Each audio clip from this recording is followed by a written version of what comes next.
when you survey church history or whether you survey biblical history, God takes his people through dark moments. And Psalm 74 is a kind of record, a testimony, a lament of God's people going through some really difficult times, possibly lamenting the destruction of the temple or the desecration of the temple by Antiochus later on.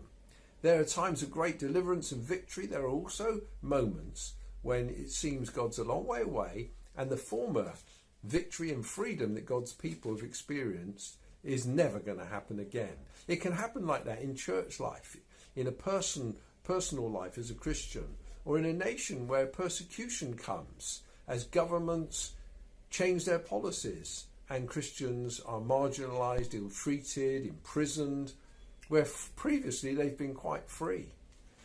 The psalm opens with this kind of lament. Oh God, why do you cast us off forever? Why does your anger smoke against the sheep of your pasture? Remember your congregation which you purchased of old, which you redeemed to be the tribe of your inheritance.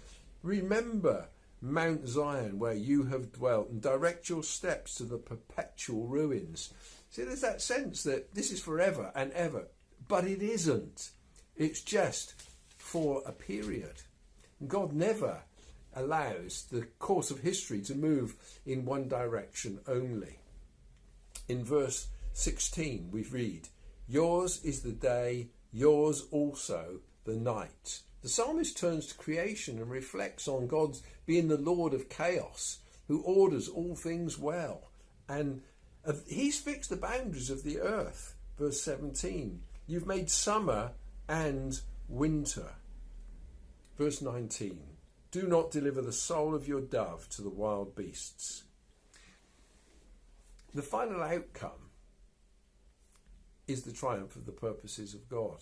The appeal at the end of this psalm that God will arise and defend his cause. Remember how the foolish scoff at you all day. Do not forget the clamour of your foes, the uproar of those who rise against you, which goes up continually. Yeah, there may be circumstances that we face in the UK, that other nations are experiencing, where there's persecution and opposition. But he is the Lord. And in time things do change, things will change. Unimaginably. It's not forever that God allows his church to suffer and languish. And moments of sunshine will follow. But our hope is not in this world.